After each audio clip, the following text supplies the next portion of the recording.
Hey guys, welcome back. I hope you are doing good. तो continue करेंगे। आज बात करने वाले हैं साइन डीएलएम के क्वार्टर 3 के रिजल्ट्स और कॉन कॉल के हाइलाइट्स की। सी अब करंटली मार्केट सिचुएशन अगर देखें तो there is absolute chaos, panic है। हर कोई बेच के मार्केट से निकलना चाहता है एंड जिसके रिजल्ट अच्छे आ रहे हैं उसकी तो पिटाई हो ही रही है, जिसके खराब है तो उसका तो हक ही बनता है, उसकी भी पिटाई हो रही है। तो दिन सवाल आता है फिर रिजल्ट एनालिसिस करने का पॉइंट क्या है। अगर सबकी पिटाई होनी है तो the point you have to understand is कि जिनके रिजल्ट अच्छे आ रहे हैं, जिनके नंबर्स में ग्रोथ है, प्रॉफिटेबिलिटी इंप्रूव हो रही है एंड मोर इंपॉर्टेंटली जिसका फ्यूचर प्रोस्पेक्ट जो हमें कॉन कॉल से आइडिया आता है, अगर वो बेटर है तो ये सारी कंपनीज है जिनकी अर्निंग्स बेटर है या फिर बेटर होने वाली है आगे, ये स्टॉक आगे चलते हुए पहले रिकवर होंगे जब जैसे कोई मार्केट में रिकवरी आती है। तो that is the whole idea कि stock price at the end earning की ग्रोथ को फॉलो करता है, अर्निंग की ट्रेजेक्टरी को फॉलो करता है। तो अर्निंग्स इंप्रूव होंगी तो ये स्टॉक्स पहले ऊपर भागेंगे। तो दैट्स द वो idea that which I work and इसी के लिए हम लोग ये कंपनीज को एनालाइज करते हैं। अब साइन डीएलएम मेरे पोर्टफोलियो का पार्ट नहीं है, but since I am analysing this for some time and I know quite a few people ask me for analysing this.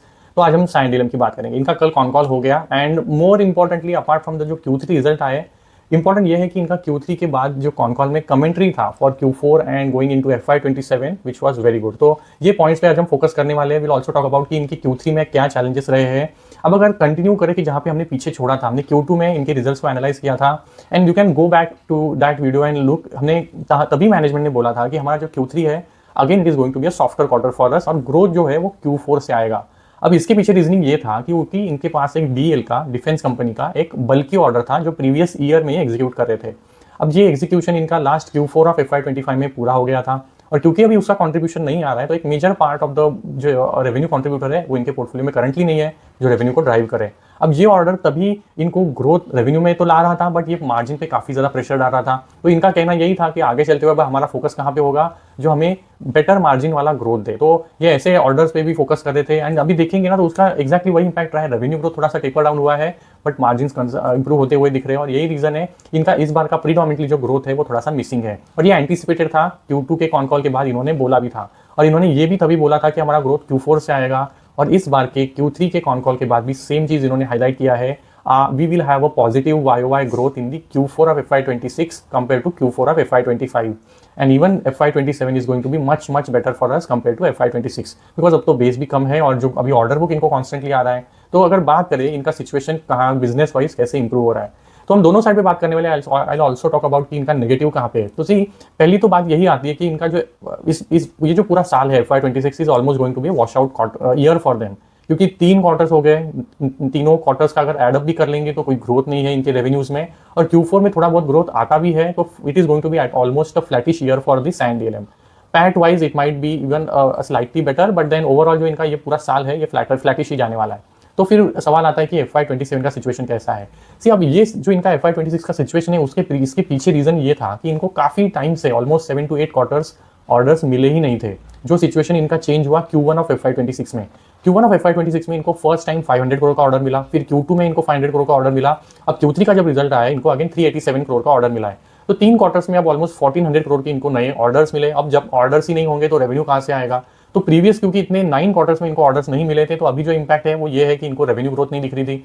अब इनको जब ऑर्डर्स आ गए हैं तो ये जो ऑर्डर्स है इनको फ्यूचर में ग्रोथ विजिबिलिटी दिखा रहे हैं। बिकॉज कोई भी ऑर्डर मिलने के बाद, क्योंकि ये एक इलेक्ट्रॉनिक कंपोनेंट मैन्युफैक्चर करती है तो उसका एक डिजाइन फेज होता है, फिर उसका अप्रूवल होता है, टेस्टिंग होता है एंड देन फिर वो मास प्रोडक्शन में जाता है। तो उसमें ऑलमोस्ट 18 से 24 मंथ का साइकिल होता है कोई भी ऑर्डर इनको मिलने के बाद। तो कोई भी ऑर्डर मिलता है तो तुरंत रेवेन्यू रिकग्निशन नहीं होगा बट जो 6 month down the line, 12 month down the line जो ऑर्डर बुक है ना वो उसका इंपैक्ट आना इनके नंबर्स में दिखता है। तो ये इनका सिचुएशन था। अब जो ऑर्डर्स इनको मिल रहे हैं वो बेसिकली इनको आगे के लिए ग्रोथ का विजिबिलिटी देता है। तो अभी अगर एक बार इनके नंबर्स देख ले तो रेवेन्यू 32% डाउन है, एबिटा इनका फ्लैट रहा है, रिपोर्टेड नंबर्स अगर देखिए पैट नंबर्स भी ऑलमोस्ट फ्लैट रहे हैं। जो एक अच्छी बात रही है वो ये है कि इनके मार्जिन इंप्रूव है कंपेयर टू Q3 एंड हमने यही एक्जैक्टली बात किया क्योंकि वो बल्कि डिफेंस का ऑर्डर निकल गया जो एक लो मार्जिन ऑर्डर था बीएल का, अब वो चला गया तो मार्जिन इंप्रूव हो गए बट रेवेन्यू ग्रोथ इंपैक्ट हो गया। तो ये इनका स्टोरी रहा है जो इनके नंबर्स में एविडेंटली रिफ्लेक्ट हो रहा है। सी अब एक और जो बात है, इन्होंने लास्ट फाइनेंशियल ईयर में अराउंड सितंबर ऑफ 2023 में ऑल्टेक एक्विजिशन किया था। अब ये एक्विजिशन इनके लिए बहुत इंपॉर्टेंट इसलिए था बिकॉज इनको रेवेन्यू डाइवर्सिफिकेशन करना था। दी साइन डीएलएम का जो प्रीडोमिनेटली खुद का बिजनेस है वो फोकस था डिफेंस और एरोस्पेस में ऑल्टेक का इन्होंने एक्विजिशन किया, जिसमें से मेडिकल और इंडस्ट्रियल सेगमेंट इनके बुक में ऐड हो गए, उसका ऑर्डर बुक भी आया, उसके एम्प्लॉयज़ भी साइन डीएलएम के इसमें ऐड हो गए। तो पिछले कुछ क्वार्टर्स में ये सारी चीज़ें भी चल रही थी, ट्रांसफॉर्मेशन फेज में से कंपनी जा रही है, उसको एक्वायर करने के बाद इंटीग्रेशन का काम है, एम्प्लॉय बेस का रैशनलाइजेशन होगा। तो ये सारी चीज़ों की वजह से इनका ऑर्डर बुक तो बढ़ा, बट क्योंकि हायर कॉस्ट सेंटर वाले एम्प्लॉयज़ ऐड हो गए तो इनका एम्प्लॉय कॉस्ट बढ़ना एंटिसिपेटेड था। यू विल नोटिस कि एम्प्लॉय कॉस्ट इनके बढ़ रहे थे, अब वो थोड़े नॉर्मल हो रहे हैं। अब ये एम्प्लॉय कॉस्ट बढ़ तो रहे हैं, बट एक और फायदा इनको ये मिला कि रॉ मटेरियल की जो कॉस्ट है वो रिलेटिवली सॉफ्टवेयर मिले, बिकॉज साइंड जो ऑल्टेक है उसका रॉ मटेरियल परचेस प्राइस वर सॉफ्टवेयर। तो ओवरऑल इनका जो पूरा कॉम्बिनेशन है ना, वो एम्प्लॉय कॉस्ट बढ़े, मटेरियल कॉस्ट थोड़ा कम हो गया, तो वो चीज़ें दोनों बैलेंस आउट हो गई। बट देन क्योंकि जो सारे ऑर्डर्स अब ऑल्टेक लेता है या फिर साइंड डीएलएम एडिशनली ऑर्डर्स ले रहा है, ये सारे क्योंकि बेटर मार्जिन वाले ऑर्डर्स थे और वो लो मार्जिन ऑर्डर निकल गया, तो इनका मार्जिन एक्सपेक्टेड था इंप्रूव होना, जो इनके इस क्वार्टर के रिजल्ट में भी दिख रहा है। इस बार का इनका वो फाइनेंस कॉस्ट भी थोड़ा नीचे आया है, और ये रिपोर्टेड नंबर और जो नॉर्मलाइज में इस बार का जो डिवीजन है उसमें दो इंपॉर्टेंट फैक्टर्स है। See if you have heard about the labour code जो इंप्लीमेंट करना था 1 नवंबर से, आई थिंक, जिसकी वजह से सारे कंपनी जो भी नंबर्स रिपोर्ट करी, इनको जहाँ पे भी एप्लीकेबल था वन टाइम हिट लेना पड़ा। तो साइंड डीएलएम के लिए भी ऑलमोस्ट 1.7 करोड़ का, आई थिंक 2 करोड़ के आसपास का कुछ हिट लेना पड़ा बिकॉज ऑफ एम्प्लॉय कोड। और दूसरा है ये एक और एमएनए टारगेट कर रहे थे, तो इन्होंने Q2 के कॉन कॉल में मेंशन किया था we are eyeing an M&A opportunity in the European region. तो ये इन्होंने स्टार्ट तो किया था काम, कुछ चार्जेस इनको खर्चा भी करना पड़ा, बट ये इन्होंने एक्विजिशन का जो प्रोसेस है वो कंप्लीट नहीं किया, वो एक्विजिशन से पीछे हट गए और सम रीजन और द अदर इन्होंने डिक्लेयर नहीं किया उसके रीजनिंग, बट इन्होंने एक्विजिशन सोचा था बट कंप्लीट नहीं किया है। तो then they are looking for another opportunities in the again ये जो ईएमएस स्पेस है and is going to be in the European और मिडल ईस्ट रीजन। तो they are still looking at that opportunity, but इसकी वजह से कुछ cost इनको इस क्वार्टर में बेयर करना पड़ा। तो ऑलमोस्ट 3 से 4 करोड़ का जो इम्पैक्ट आया है, ये दो वन ऑफ इम्पैक्ट की वजह से आया है। तो ये वन ऑफ इम्पैक्ट नहीं होते तो जो नंबर इन्होंने वो नॉर्मलाइज दिखाया ना, वो इनके नंबर से 309 का एबिटा, 10% का एबिटा मार्जिन, एंड जो पैट है नॉर्मलाइज 138 करोड़ एंड 4.6% का पैट मार्जिन। तो ये दो तीन चीज़ें रही है जो अगेन इनके प्रॉफिटेबिलिटी को या फिर अगर आप परफॉर्मेंस को बोल रहे वो इम्पैक्ट कर रही थी। अब ये आगे चलते हुए Q4 के क्वार्टर्स में या फिर आगे चलते हुए FY27 में नहीं होगी। तो कुछ और मेट्रिक्स की बात करें तो अगर इनका DIO का नंबर देखें, डेज ऑफ इन्वेंट्री आउटस्टैंडिंग, तो वो नंबर बड़ा है। अब ये क्यों आए, तो इन्होंने इसके पीछे की रीजनिंग अपने कॉन कॉल में शेयर किया। तो जो भी इनका ऑर्डर एग्जीक्यूशन एक्सपेक्टेड था Q3 में, उसके पीछे भी कुछ डिलेज हुए हैं। तो क्लाइंट स्पेसिफिक डिलेज रहे हैं बिकॉज ऑफ हॉलीडे सीजन जो Q3 में होता है typically towards the end of the quarter in the December month, तो जिसकी वजह से टाइमली एग्जीक्यूशन हुआ नहीं है। कुछ और रीजन जैसे टैरिफ, जिसकी वजह से क्लाइंट ने कुछ प्रोजेक्ट्स को होल्ड पे रख दिया, वेट एंड वॉच मोड में थे because they wanted to pass through that tariff mode. तो ये इसकी वजह से जो एग्जीक्यूशन है वो Q3 में जो एक्सपेक्टेड था नहीं हुआ और Q4 में पुश आउट हो गया है। तो ये 2-3 एस्पेक्ट रहे एडिशन टू जो BL का हमने ऑर्डर का बात किया जो लंपी ऑर्डर नहीं है। तो ये 3-4 रीजन है जिसकी वजह से जो रेवेन्यू है वो इम्पैक्ट हो गया था, बट ये Q4 में क्योंकि पुश आउट हो गया है तो Q4 में आपको रेवेन्यू ग्रोथ दिखने वाला है, ये भी इन्होंने क्लियर किया।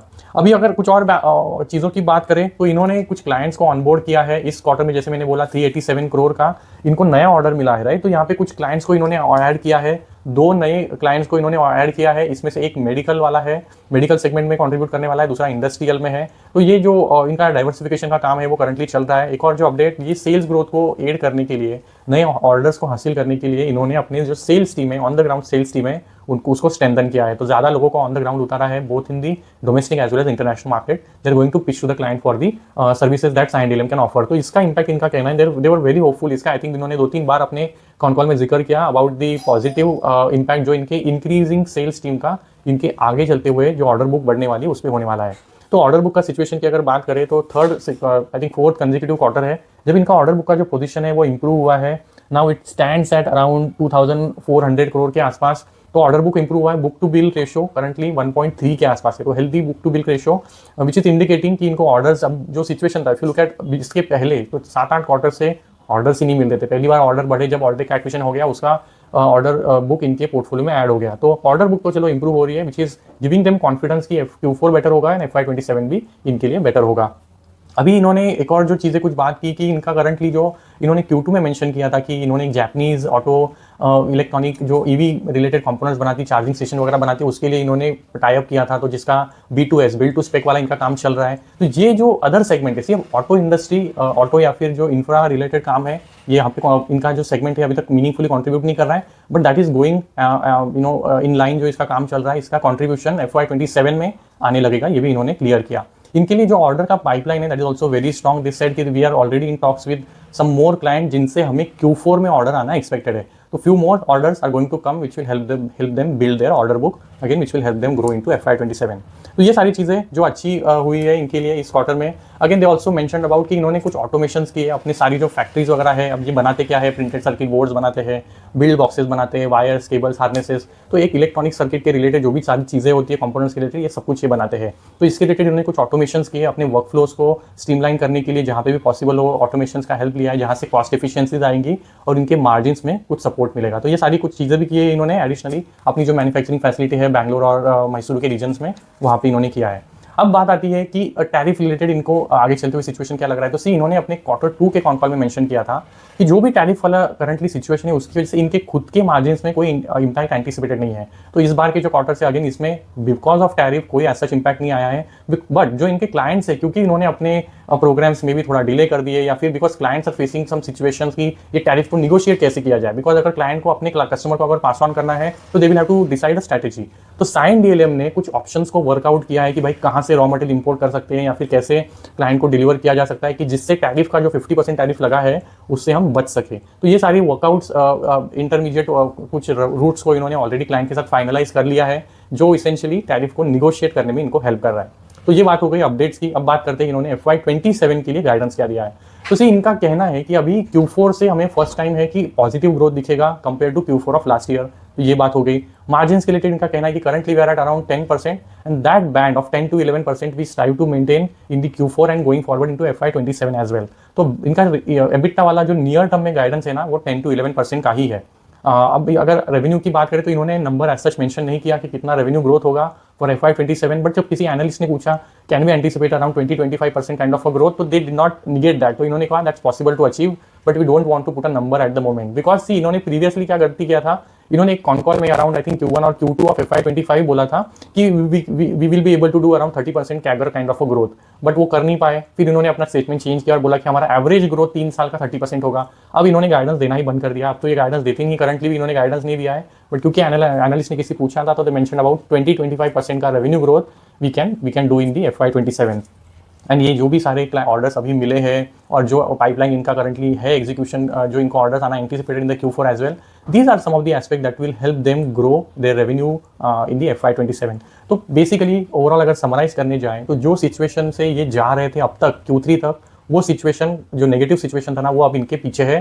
Q4 से इनका रेवेन्यू ग्रोथ आने लगेगा। FY27 is going to be much better, जो इनके मैनेजमेंट ने बोला। तो बिजनेस हैज टर्न अराउंड, इनके नंबर्स में वो रिफ्लेक्ट होने में टाइम लगने वाला है। एंड दैट्स व्हाई प्रोबेबली जब इनके कल रिजल्ट है और आज जब इनका रिएक्शन देखेंगे तो market did not anticipate too much, there was not too much expectation that was built into the stock price, and that's why there is not too much negative reaction as well, because it was anticipated कि result जो quarter है ये softer होगा, sluggish होगा और growth Q4 से आना expected है। और बीच में विद द मार्केट इनका करेक्शन तो हुआ भी था। तो that's why the business wise turn around is evident. वो दिख रहा है कि इनको ऑर्डर्स मिल रहे हैं जो ग्रोथ में एड करेंगे, बट वो नंबर्स में रिफ्लेक्ट होने के लिए Q4 का वेट करना पड़ेगा। हम लोग क्वार्टर के रिजल्ट के बाद Q4 के और कॉन कॉल के वापस कवर करेंगे। I will keep you posted.